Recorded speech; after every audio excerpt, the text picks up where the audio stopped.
Learning happens through the meaning integration between new and previously studied material is the principle of Bruner, Azubel, Thorndike, Piaget. ഇതാരുടെയാണ്? Hi, നമസ്കാരം. എൻട്രിയുടെ പുതിയൊരു വീഡിയോയിലേക്ക് എല്ലാവർക്കും ഒരിക്കൽ കൂടി സ്വാഗതം.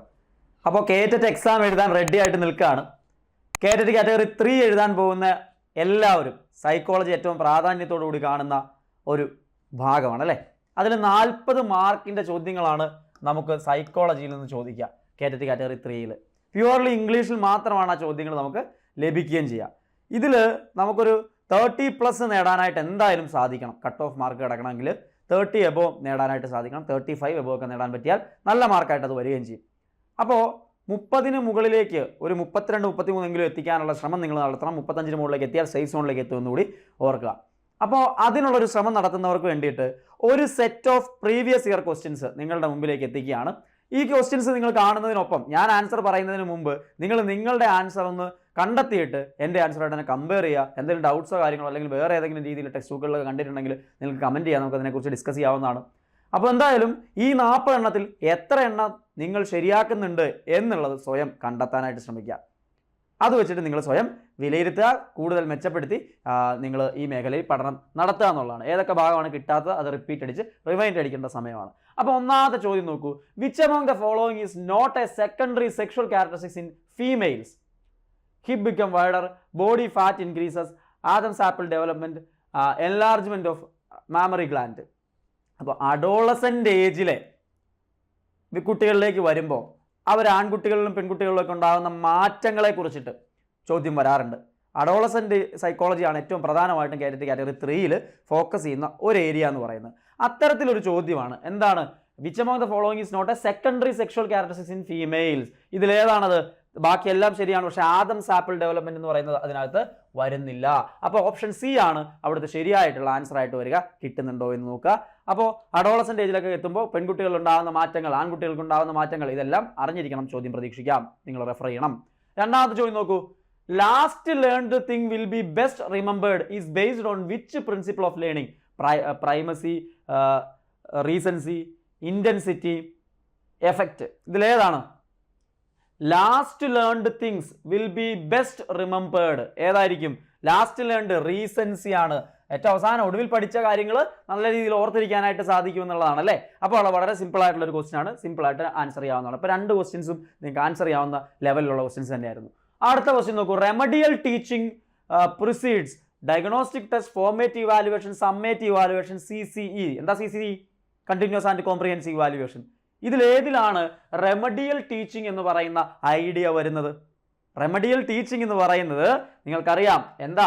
ആ ഡയഗ്നോസ്റ്റിക് ടെസ്റ്റ് നടത്തി കുട്ടികളുടെ പ്രശ്നങ്ങളെ മനസ്സിലാക്കിയ ശേഷം നമ്മൾ റെമഡിയൽ ടീച്ചിങ് കൊടുക്കുകയാണ് അല്ലേ. വളരെ വ്യക്തമായിട്ട് അറിയാവുന്ന ഒരു കാര്യമാണ്. ഡയഗ്നോസ്റ്റിക് ടെസ്റ്റും ഫോർമേറ്റീവ് ഇവാലുവേഷൻ, സമ്മേറ്റീവ് ഇവാലുവേഷൻ ഒക്കെ എപ്പോഴും ചോദ്യത്തിൽ ആവർത്തിച്ച് വരുന്ന ഏരിയ കൂടിയാണ്. നാലാമത്തെ ചോദ്യം നോക്കൂ. A child's uncontrollable and irrational fear of seeing a cat can be explained by social learning, apparent conditioning, classical conditioning, none of the above. ഏതാണ്? നമ്മൾ സൈക്കോളജിയിൽ പഠിക്കുന്ന ഒരു തിയറിയുമായിട്ട് ബന്ധപ്പെട്ട ഒരു ചോദ്യമാണ്. ഏതാണ് അതിനകത്ത് ആൻസർ ആയിട്ട് വരുന്നത്? അത് ക്ലാസിക്കൽ കണ്ടീഷനിങ് ആണ്. ക്ലാസിക്കൽ കണ്ടീഷനിങ് പാവ്ലോയും സ്കിന്നറും ഒക്കെ നമുക്ക് ഒരുപാട് തിയറികൾ തന്നിട്ടുണ്ട്. അത് വെച്ചിട്ടുള്ള ചോദ്യങ്ങൾ നമുക്ക് എപ്പോഴും ചോദിക്കാറുമുണ്ട്. ഇവിടെ ചോദിച്ചിരിക്കുന്നത് ഒരു ചൈൽഡിൻ്റെ uncontrollable and irrational fear of seeing a cat എന്ന് പറയുന്നത് ക്ലാസിക്കൽ കണ്ടീഷൻ ഉപയോഗിച്ചാണ് നമുക്ക് എക്സ്പ്ലെയിൻ ചെയ്യാൻ പറ്റുക. അറിയണം. Creating a computer program to explain the phenomena earthquake is an example of training, workshop, simulation, instruction. അപ്പോൾ അത് പെഡഗോഗിയിലേക്ക് വെളിച്ചം വീശുന്ന ഒരു ക്വസ്റ്റ്യൻ ആണെന്ന് വേണം നോക്കാം അല്ലേ. അതായത് creating a computer program to explain the phenomena earthquake explain ചെയ്യാനായിട്ട് നമ്മളൊരു കമ്പ്യൂട്ടർ പ്രോഗ്രാം ഉണ്ടാക്കുകയാണെങ്കിൽ അത് ട്രെയിനിങ് ആണോ, വർക്ക്ഷോപ്പ് ആണോ, സിമുലേഷൻ ആണോ, ഇൻസ്ട്രക്ഷൻ ആണോ? സിമുലേഷൻ ആണ്. അറിഞ്ഞിരിക്കണം. ട്രെയിനിങ്ങും വർക്ക്ഷോപ്പും ഇൻസ്ട്രക്ഷനും എന്താണെന്നറിയാം. സിമുലേഷൻ വ്യത്യാസങ്ങൾ അറിഞ്ഞിരിക്കണം. ചോദ്യമായിട്ട് എപ്പോഴും വരുന്നതാണ്. ദെൻ ദ സ്പൈറൽ കരിക്കുലം ഇത് ആരാണ് ഇൻട്രൊഡ്യൂസ് ചെയ്തത്? സ്പൈറൽ കരിക്കുലം പിയാഷെ, ബ്രൂണർ, സ്കിന്നർ, പാവ്ലോ. ഇവരുടെയൊക്കെ തിയറികൾ, ഇവരുടെയൊക്കെ ആശയങ്ങൾ, ഇവരുടെയൊക്കെ കോൺട്രിബ്യൂഷൻസ് ഇമ്പോർട്ടൻ്റ് ആയിട്ട് അറിഞ്ഞിരിക്കേണ്ടതാണ്. ഇവിടെ നമുക്കറിയാം ബ്രൂണർ ആണ്, ഇതൊക്കെ ആവർത്തിച്ച് ചോദ്യം വരുന്നതാണ്, എല്ലാ കാറ്റഗറികളിലും ചോദ്യം വരുന്ന ഒന്നാണ്. ബ്രൂണർ ആണ് സ്പൈറൽ കരിക്കുലം ഇൻട്രൊഡ്യൂസ് ചെയ്തത്. ഓരോ ലെവൽ കഴിയുമ്പോഴും ഒരേ ടോപ്പിക്ക് വൈഡറാക്കി വിശാലമാക്കി കൊണ്ടുവരുന്ന, ഡെപ്തിൽ പഠിപ്പിച്ചു കൊണ്ടുവരുന്ന രീതിയാണ് ചക്രികാരോഹണ രീതി അഥവാ സ്പൈറൽ കരിക്കുലം എന്ന് പറയുന്നത്. The law of organization is a key factor of learning is by constructivism, Gestalt theory, connectionism, associationism. Law of organization എന്ന് പറയുന്നത് ജെസ്റ്റാർട്ട് സൈക്കോളജി ആണ്. ജെസ്റ്റാർട്ട് സൈക്കോളജിയിലെ പ്രധാനപ്പെട്ട ചില ലോസ് ഉണ്ട്, അതെല്ലാം ആവർത്തിച്ച് ചോദിക്കാറുള്ളതാണ്, ഇമ്പോർട്ടൻ്റ് ആണ്.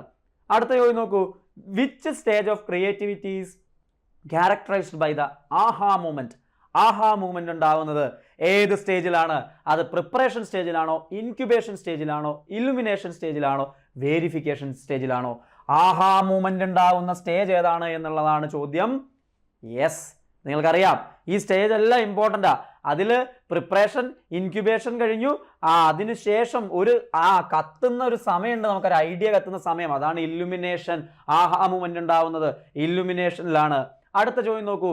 A student work hard in school to get a bicycle offered by his father for his good grades is an example of intrinsic motivation, negative reinforcement, punishment, extrinsic motivation. നല്ല mark, നല്ല grade മേടിച്ചാൽ നിനക്ക് ഞാൻ cycle മേടിച്ചു തരാമെന്ന് അച്ഛൻ പറയുന്നു.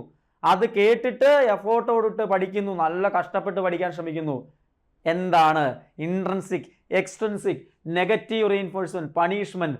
Yes, അത് പുറത്താണ് ഇരിക്കുന്നത് അല്ലേ? അതായത് നേട്ടം നമുക്ക് പുറത്താണ് നേട്ടം ഇരിക്കുന്നതെങ്കിൽ എക്സ്ട്രിൻസിക് മോട്ടിവേഷൻ ആണ്.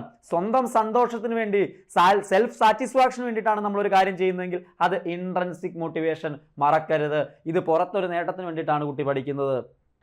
Learning happens through the meaningful integration between new and previously studied material is the principle of Bruner, Asubel, Thorndike, Piaget. ഇതാരുടെയാണ്? Meaning integration between new and previously studied material. ഏതാ? അത് അസുബലിന്റെ അഡ്വാൻസ് ഓർഗനൈസർ എന്നൊക്കെ പറയുന്ന ആശയമുണ്ട്, അതിനകത്ത് കയറി വരുന്നതാണ്. Important area ആണ് പഠിക്കണം. ഡേവിഡ് അസുബൽ ആണ് അതിലെ ആൻസർ ആയിട്ട് വരുന്ന, ഓപ്ഷൻ ബി ആണ്. 11ാമത്തെ ചോദ്യം നോക്കൂ. Integration of assessment and learning occurs in diagnostic assessment, formative assessment, summative assessment, self assessment. ഞാൻ പറഞ്ഞു അസസ്മെന്റ് ആൻഡ് ഇവാലുവേഷൻ ചോദ്യങ്ങൾ ചോദിക്കുന്ന ഏരിയ ആണ്. അവിടെ integration of assessment and learning എന്ന് പറയുന്നത് ഏതിനകത്താണ് സംഭവിക്കുന്നത്? അത് ഫോർമേറ്റീവ് അസസ്മെന്റിലാണ്. അതായത് അസസ്മെന്റും ലേണിംഗും ഇന്റഗ്രേറ്റ് ചെയ്യുന്നു. പഠനത്തിനൊപ്പം തന്നെ നമ്മൾ വിലയിരുത്തിക്കൊണ്ട്, പഠനത്തിന്റെ നേട്ടം എത്രത്തോളം ഉണ്ടെന്ന് മനസ്സിലാക്കിക്കൊണ്ട്, അതിനെ കൂടുതൽ മെച്ചപ്പെടുത്തേണ്ട എവിടെയൊക്കെയാണെന്ന് മനസ്സിലാക്കിക്കൊണ്ട്, ഓരോ ഘട്ടത്തിലും പഠനത്തിനൊപ്പം തന്നെ അതിനെ ഇംപ്രൂവ് ചെയ്യിക്കാൻ വേണ്ടിയിട്ട് നടത്തുന്ന ഫോർമേറ്റീവ് അസസ്മെന്റ് ആണ് അവിടുത്തെ ആൻസർ ആയിട്ട് വരുന്നത്. The role of a teacher in a constructive classroom is instructor, moderator, facilitator, trainer. ഒരു കൺസ്ട്രക്റ്റിവിസ്റ്റ് ക്ലാസ് റൂമിനകത്ത് ഒരു അധ്യാപികയുടെ റോൾ എന്താണ്? വളരെ സിമ്പിൾ ആയിട്ട് ഓർത്തിരിക്കാവുന്നതാണ്. അതൊരു ഫെസിലിറ്റേറ്റർ മാത്രമാണ് അധ്യാപിക ഒരു കൺസ്ട്രക്റ്റിവിസ്റ്റ് ക്ലാസ് റൂമിൽ എന്നുള്ളത് അറിഞ്ഞിരിക്കണം. അടുത്ത ചോദ്യം 13ാമത്തെ ചോദ്യത്തിലേക്ക് പോവാണ്. Learning requires through practice reward is the principle of. റിവാർഡുകളൊക്കെ അല്ലേ? തോണ്ടേക്ക് ആണോ, സ്കിന്നർ ആണോ, ബ്രൂണർ ആണോ, ബെന്തൂരയാണോ? ഏതാണ് പ്രാക്ടീസ് റിവാർഡ്? തോണ്ടേക്ക് ആണ് അതിന്റെ ആൻസർ ആയിട്ട് വരുന്നത്. 14ാമത്തെ ചോദ്യം. കേരള കരിക്കുലം ഫ്രെയിംവർക്ക് 2007, ഇമ്പോർട്ടൻ്റ് ആയിട്ടുള്ള ഒരു area. According to Kerala curriculum framework 2007, English language learning could be started in preschool, standard 1, standard 2, standard 3. KCF 2007, KCF 2007 ഏതിലാ? സ്റ്റാൻഡേർഡ് 1, ഓപ്ഷൻ ബി ആണ് ശരിയായിട്ടുള്ള ആൻസർ ആയിട്ട് വരുന്നത്. Using brainstorm effectively is a teacher-centered approach, learner-centered approach, behavioristic approach, subject-centered approach. Brainstorm use ചെയ്യുന്നത്, ബ്രെയിൻസ്റ്റോമിംഗ് എന്ന് പറയുന്നത് എന്താ? വളരെ സിമ്പിൾ അല്ലേ? എല്ലാവർക്കും ഫ്രീഡം കൊടുക്കും അവരുടേതായ രീതിയിൽ ചിന്തിച്ച് ഉത്തരം പറയാൻ. അത് ലേണർ സെന്റേഡ് അപ്രോച്ച് തന്നെയാണ്, അതല്ലാതെ മറ്റൊന്നുമല്ല. ഓപ്ഷൻ ബി ആണ് അവിടുത്തെ ശരിയായിട്ടുള്ള ആൻസർ ആയിട്ട് വരുന്നത്. 16ാമത്തെ ചോദ്യത്തിലേക്ക് പോകാം. എത്ര എണ്ണം ശരിയാവുന്നുണ്ടെന്ന് നിങ്ങൾ തന്നെ വിലയിരുത്തണം കേട്ടോ, അപ്പോഴാണ് നിങ്ങൾക്ക് അതിനെ മനസ്സിലാക്കാൻ പറ്റുക. A slow learner has average intelligence, below average intelligence, above average intelligence, high intelligence. Slow learner എന്ന് പറയുമ്പോൾ തന്നെ എന്തായിരിക്കും? അയാൾക്ക് ബിലോ ആവറേജ് ഇന്റലിജൻസ് ആണ്. ഓപ്ഷൻ ബി ആണ് അവിടുത്തെ ശരിയായിട്ടുള്ള ആൻസർ ആയിട്ട് നമുക്ക് എടുക്കാനായിട്ട് സാധിക്കുക. അടുത്ത ചോദ്യം നോക്കൂ. The skill of negotiation of a teacher can be useful in preparation, classroom management, delivering lessons, facilitation. ഏതിലാണ് ഈ ഒരു സ്കിൽ ഓഫ് നെഗോസിയേഷൻ എന്ന് പറയുന്നത് യൂസ് ചെയ്യാനായിട്ട് സാധിക്കുക. അത് ക്ലാസ് റൂം മാനേജ്മെൻറ്റിലാണ് പ്രയോജനപ്പെടുത്താനായിട്ട് സാധിക്കുക.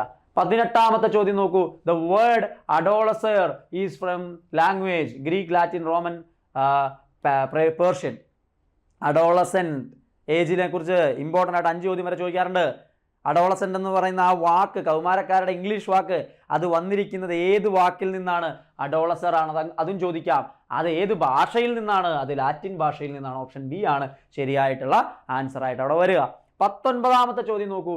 Conducting term and examination is an example of diagnostic evaluation, formative evaluation, summative evaluation, continuous evaluation. Conducting term and examination conduct ചെയ്യുക എന്നുള്ളത് ഏതാണ്? അത് നമുക്ക് സമ്മേറ്റീവ് ഇവാലുവേഷന് അതിനകത്ത് പരിഗണിക്കാവുന്നതാണ്. ഓപ്ഷൻ സി ആണ് ശരിയായിട്ടുള്ള ആൻസർ ആയിട്ട് വരിക. 20ാമത്തെ ചോദ്യം നോക്കൂ. Among the following which is not the feature of inclusive education? Qualitative assessment, child centered approach, segregation, holistic. ഇതിലേതാണ്? Which is not the feature of inclusive education. Inclusive എഡ്യൂക്കേഷനകത്ത് qualitative assessment, child centered approach, segregation, holistic. അതിൽ segregation വരില്ല, ബാക്കി എല്ലാം അതിനകത്ത് ഉൾപ്പെടുന്നതാണ്. Option C ആണ് ശരിയായിട്ടുള്ള ആൻസർ ആയിട്ട് വരുന്നത്. ഇൻക്ലൂസീവ് എഡ്യൂക്കേഷൻ എപ്പോഴും ചോദിക്കുന്ന ഒരു മേഖലയാണ്. 21ാമത്തെ ചോദ്യം. Who is considered as the pioneer in the scientific study of adolescence? അഡോളസെൻസിൽ സയന്റിഫിക് സ്റ്റഡി നടത്തുന്നതിൽ ആരാണ്?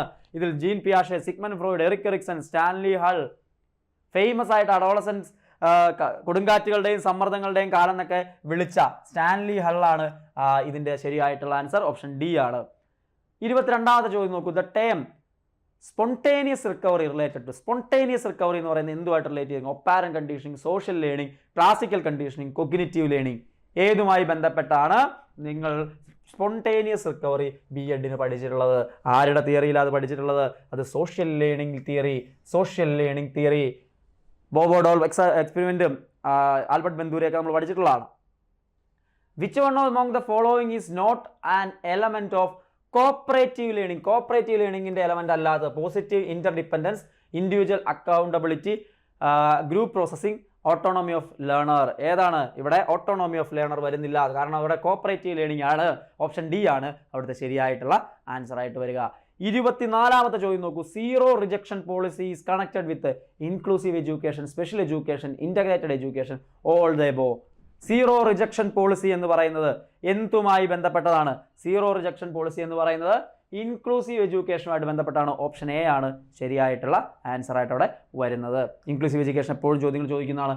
The term micro teaching introduce ചെയ്തത് സ്കിന്നർ ആണോ, ഡ്വൈറ്റ് ഡബ്ല്യു അലൻ ആണോ, കുട്ട് ലെവിൻ ആണോ, റോബർട്ട് സ്റ്റേൺബർഗ് ആണോ? ആരാണ് മൈക്രോ ടീച്ചിങ് നമുക്ക് നൽകിയത്? ഡി.ഡബ്ല്യു അലൻ അഥവാ ഡ്വൈറ്റ് ഡബ്ല്യു അലൻ ആണ് മൈക്രോ ടീച്ചിങ് നമുക്ക് നൽകിയത്. വളരെ ഇമ്പോർട്ടൻ്റ് ആയിട്ടുള്ള ഒരു പേരാണ്, ചോദ്യമാണ്. 26ാമത്തെ ചോദ്യം നോക്കൂ. Which among the following purse is incorrect ആയിട്ടുള്ള പെയർ ഏതാണെന്ന് കണ്ടുപിടിക്കുക എന്നുള്ളതാണ്. നോക്കാം. Hierarchy of learning Gagne, Skinner instrumental conditioning, puzzle box തോണ്ടയ്ക്ക്, Kut Levin discovery learning. വളരെ സിമ്പിളാണ്. ഡിസ്കവറി ലേണിംഗ് ഒന്നും ലെവിൻ അല്ല, പിന്നെ ആരാ? ബ്രൂണർ ആണല്ലേ കണ്ടെത്തൽ പഠനം ഡിസ്കവറി ലേണിംഗ് ഇൻട്രൊഡ്യൂസ് ചെയ്തത്. വളരെ ഇമ്പോർട്ടൻ്റ് ആയിട്ടുള്ള ചോദ്യമാണ്. 27ാമത്തെ ചോദ്യം നോക്കാം. The fifth developmental stage of Erikson is featured by establish intimate relationship, contribute to society, sense of self, sense of accomplishment. ഏതാണ് ഫിഫ്ത്ത് സ്റ്റേജ് എന്ന് പറയുന്നത്? എറിക് എറിക്സന്റെ സ്റ്റേജസ് എപ്പോഴും ചോദ്യത്തിൽ വരുന്നതാണ്. അത് കോൺട്രിബ്യൂട്ട് ടു സൊസൈറ്റി ആണ്. ഓപ്ഷൻ ബി ആണ്. 28ാമത്തെ ചോദ്യത്തിലേക്ക് നോക്കാം.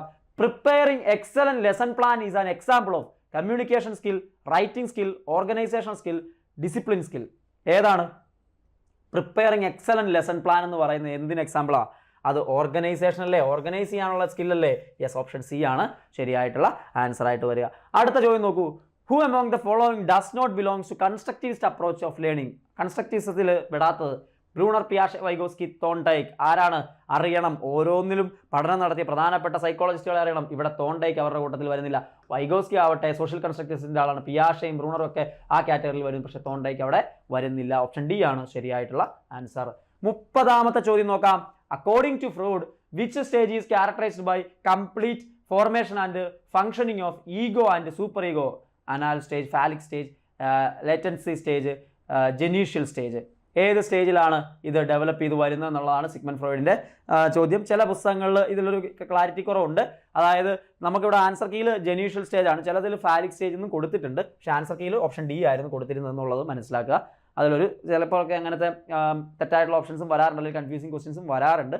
ഇവിടെ ഇത് ഡെവലപ്പ് ചെയ്യുന്ന ജനീഷ്യൽ സ്റ്റേജ് എന്നുള്ളതാണ് ആൻസർ ആയിട്ട് വന്നിരിക്കുന്നത്. Who emphasize the role of culture in learning? പിയാഷെ, ബ്രൂണർ, വൈഗോസ്കി, അസുബൽ. ആരാണ് കൾച്ചറിൻ്റെ പ്രാധാന്യത്തെക്കുറിച്ച്, സമൂഹവും സംസ്കാരവുമായി ഇടപെട്ടുകൊണ്ടാണ് ഒരാളുടെ ഡെവലപ്മെൻറ്റ് സംഭവിക്കുന്നത് അല്ലെങ്കിൽ ലേണിങ്ങിൽ നടക്കുന്നതെന്ന് പറയുന്നത് വൈഗോസ്കിയുടെ സോഷ്യൽ കൺസ്ട്രക്റ്റേഴ്സിലാണ് ഇമ്പോർട്ടൻ്റ് ആയിട്ടുള്ള ആശയമാണ്. ഓപ്ഷൻ സി ആണ് ശരിയായിട്ടുള്ള answer. The main hindrance of transfer of learning is? Transfer of ലേണിങ്ങിൻ്റെ പ്രധാനപ്പെട്ട തടസ്സം ability to generalize, teacher centered methods, meaning materials, student centered method. Transfer of ലേണിംഗിൽ ഏറ്റവും പ്രധാനപ്പെട്ട ഹിൻഡ്രൻസ് എന്താണ് എന്നുള്ളതാണ് ചോദ്യം. അവിടെ ടീച്ചർ സെൻറ്റേർഡ് മെത്തേഡാണ്, ഓപ്ഷൻ ബി ആണ് അവിടെ പ്രശ്നമായിട്ട് വരുന്നത്. ബാക്കിയെല്ലാം ability to generalize, meaning materials, student centered method ഒന്നും തടസ്സം നിൽക്കില്ല പഠനത്തെ. പക്ഷേ ടീച്ചർ സെൻറ്റേർഡ് മെത്തേഡ് നല്ലതല്ല എന്ന് നമ്മൾ പലപ്പോഴും പറയാറുള്ളതാണ്. 33ാമത്തെ ചോദ്യം, problem centred teaching happens in memory level, understanding level, reflecting level, all the above. Problem centred teaching എന്ന് പറയുന്നത് എവിടെയാണ് സംഭവിക്കുന്നത്? അത് റിഫ്ലക്റ്റീവ് ലെവലാണ്. ഓപ്ഷൻ സി ആണ് ജനറൽ ആൻസർ ആയിട്ട് അവിടെ വരുന്നത്. ഓപ്ഷൻ സി ആണ്, റിഫ്ലക്റ്റീവ് ലെവലിലാണ്. അടുത്ത് നോക്കാം. The important skill of A ICT enabled class room teacher is instructor, trainer, collaborator, motivator. ICT enabled class റൂമിൽ ഇമ്പോർട്ടൻറ്റ് സ്കില്ല് ഏതാണ്? അത് ഒരു കൊളാബറേറ്റർ ആണ്. ഓപ്ഷൻ സി ആണ് ശരിയായിട്ടുള്ള ആൻസർ. 35ാമത്തെ ചോദ്യം, അക്കോർഡിംഗ് ടു പിയാഷെ, understanding the rules and regulations of a game is the feature of sensory motor stage, preoperational stage, concrete operational stage, formal operational stage. പിയാഷയും ബ്രൂണറും ഒക്കെ പറയുന്ന സ്റ്റേജുകളിലെ പ്രത്യേകതകൾ ആവർത്തിച്ച് ചോദ്യം ചോദിക്കുന്ന ഏരിയയാണ്. പിയാഷയുടെ ഓരോ സ്റ്റേജിലെയും പ്രത്യേകതകൾ അറിഞ്ഞിരിക്കണം. ഇവിടെ ഒരു റൂൾസും understanding rules and regulations of a game എന്ന് പറയുന്നത് ഏത് ഘട്ടത്തിലാണ്? ഫോർമൽ ഓപ്പറേഷൻ സ്റ്റേജിലാണത് സാധ്യമാവുക. ഫോർമൽ ഓപ്പറേഷൻ സ്റ്റേജിലാണ്. ഓപ്ഷൻ ഡി ആണ് ശരിയായിട്ടുള്ള answer. A student in your class avoid every opportunity for writing and drawing because he has a problem of mirror writing. This may be due to dyspraxia, dyslexia, dyscalculia, dysgraphia. Actually എഴുതാനുള്ള ബുദ്ധിമുട്ട്, സിമ്പിളായിട്ട് പറഞ്ഞാൽ അത്രയേ ഉള്ളൂ. ഏതാണെന്നറിയാം, എപ്പോഴും ആവർത്തിച്ച് ചോദിക്കുന്നത്. ഇതിൽ ഏതെങ്കിലുമൊക്കെ ക്വസ്റ്റ്യൻ ഉറപ്പായിട്ടും വരും കേട്ടോ. ഇവിടെ ഡിസ്ഗ്രാഫിയാണ്, ഡിസ്കാൽക്കുലിയും, ഡിസ്ലെക്സിയും, ഡിസ്പ്രാക്സിയും ഒക്കെ എന്താണ് എന്നറിയണം. ഓരോന്നിനെ കുറിച്ചും ചോദ്യം വരാറുണ്ട്. പ്രാധാന്യത്തോടുകൂടി പഠിച്ചു വെച്ചോ, ഒരു ചോദ്യം നമുക്ക് പ്രതീക്ഷിക്കാവുന്നതാണ്. 37 development of social consciousness is one of the aim of. Social consciousness എന്ന് പറയുന്നത് inclusive education, value education, moral education, vocational education. Development of social consciousness എന്ന് പറയുന്നത് എന്തിൻ്റെ എയിമാണ്? ഇൻക്ലൂസീവ് എഡ്യൂക്കേഷൻ്റെ എയിമാണ്. അടുത്ത ചോദ്യത്തിലേക്ക് പോകാം. 38 the idea life space is associated with. Life space എന്ന് പറയുന്ന ആശയം അത് ബ്രൂണർ, വൈഗോസ്കി, കുട്ട് ലെവിൻ, പിയാഷെ. ആരുടേതാണത്? തീർച്ചയായിട്ടും അറിഞ്ഞിരിക്കണം. അത് കുട്ട് ലെവിൻ്റെതാണ്. ഓപ്ഷൻ സി ആണ് ശരിയായിട്ടുള്ള ആൻസർ ആയിട്ട് വരുന്നത്. ലെവിൻ്റെ ഫീൽഡ് തിയറി ഇമ്പോർട്ടൻ്റ് ആയിട്ട് പഠിക്കുന്നതാണ്. അടുത്ത നോക്കാം. The common eating disorder affected by adolescent female. ഏതാണ് അഡോളസെന്റ് ഫീമെയിലിൽ അനുഭവപ്പെടുന്ന common eating disorder? Anorexia nervosa, bulimia nervosa, binge eating, excessive eating. ഇത് വെറൈറ്റി ആയിട്ടൊരു ചോദ്യം വന്നതാണ്, അത് അറിഞ്ഞിരുന്നു. അനോറക്സിയ നെർവോസ എന്നുള്ളതാണ്. ഭക്ഷണത്തിനോടുള്ള വിരക്തി, അനോറക്സിയ. ഓപ്ഷൻ എ ആണ് ശരിയായിട്ടുള്ള ആൻസർ ആയിട്ട് അവിടെ വരുന്നത്. അടുത്ത ചോദ്യത്തിലേക്ക് പോകാം നമുക്ക്. Taking private tuition by teachers is against NCF 2005, KCF 2007, right to education act, none of the above. Private tuition എടുക്കുന്നത് പ്രശ്നമായിട്ട് കാണുന്നത് ഏത് റൂൾ പ്രകാരമാണ്? തീർച്ചയായിട്ടും അറിഞ്ഞിരിക്കണം. RTE, right to education act പ്രകാരമാണ്. ഓപ്ഷൻ സി ആണ് ശരിയായിട്ടുള്ള ആൻസർ ആയിട്ട് വരുന്നത്. 40 ചോദ്യങ്ങൾ നിങ്ങളുടെ മുമ്പിലേക്ക് വന്നു. ഈ 40 ചോദ്യങ്ങളിൽ എത്ര ചോദ്യങ്ങൾ നിങ്ങൾക്ക് കിട്ടിയെന്ന് നിങ്ങൾ സ്വയം വിലയിരുത്തുക. ഏത് ഏരിയയാണ് കിട്ടാത്തതെന്ന് മനസ്സിലാക്കുക. ഒരു 5 ക്വസ്റ്റ്യനൊക്കെ സാധാരണഗതിയിൽ കൺഫ്യൂസ് ചെയ്യുന്ന ക്വസ്റ്റ്യൻസ് ഒക്കെ വരാറുണ്ട്. ബട്ട് 35 ക്വസ്റ്റ്യൻസ് നിങ്ങൾക്ക് ഉറപ്പായിട്ടും എഴുതാൻ പറ്റണം നിങ്ങൾ പഠിച്ചിട്ടുള്ളവരാണെങ്കിൽ. സോ ഏറ്റവും നല്ല രീതിയിൽ പ്രിപ്പയർ ചെയ്യുക, ഏറ്റവും മികച്ച രീതിയിൽ പ്രിപ്പയർ ചെയ്ത് മുമ്പോട്ട് പോവുക. എൻട്രി നിങ്ങൾക്കൊപ്പം ഉണ്ടായിരിക്കും. എൻട്രിയിലെ കോഴ്സുകളെല്ലാം നിങ്ങൾക്ക് അവൈലബിൾ ആയിരിക്കും. സോ എല്ലാവർക്കും ആശംസകൾ. വീണ്ടും പഠിക്കുക, വീണ്ടും ക്വസ്റ്റ്യൻസ് ഒക്കെ ആയിട്ട് കാണാം. എല്ലാവർക്കും നന്ദി.